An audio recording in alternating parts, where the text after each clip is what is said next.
Okay, now I'm making this video because people are still asking questions on 1, how do you do a boost leak, and 2, how do I tell if my methanol sprayer or water injection sprayer is actually working. First thing you need to do is have everything zip tied. If all of your vacuum lines aren't zip tied, you're wasting your time and you're already behind the power curve. Second, if they are already tied, I take 2 3/8 nut drivers. I stick one in the clean air line and one in the vent coming out of the driver's side of the valve cover, because those are, some people call them factory boost leaks. Those will leak your boost. Additionally, I take electrical tape, run it around the threads on the oil cap, because the oil cap also leaks boost. There will be a few other places from the factory that are going to leak boost. Something else I'd like to mention for those of you asking, well, how should I do a boost leak test if I have a water methanol injection kit?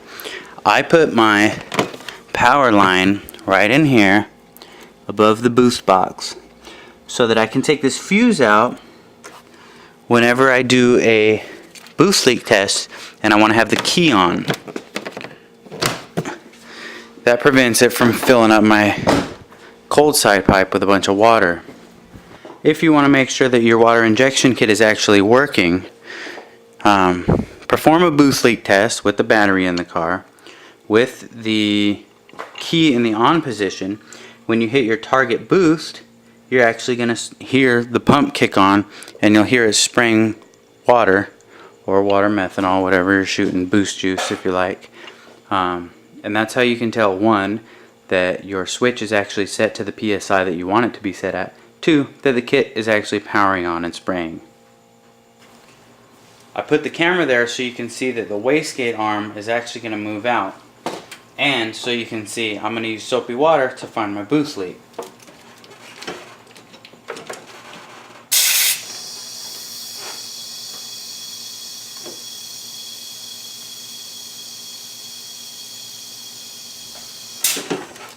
I can hear a leak. I suspect it to be the diaphragm. So I'm going to spray all the connections. Yeah, that must be bubbles coming out of the bottom of the diaphragm. Can you see those bubbles coming out of the bottom of there? That's a pretty big boost leak down there. So there's a problem. I'm going to spray all the connections. Anywhere 2 boost lines meet, anywhere there's a zip tie,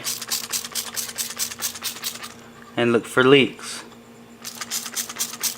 Spray where I have my injection nozzle tapped into the cold side pipe, where I've got the IAT sensor, the throttle body, everywhere.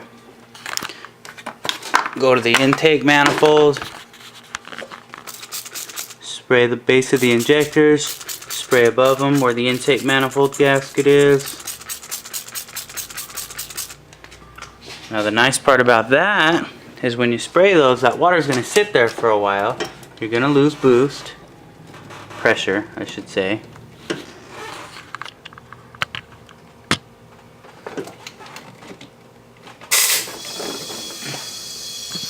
So I can go back in, repressurize my system, and I can look around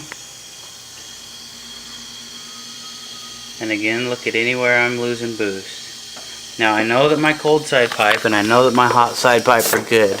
I've even doubled up on the clamps there.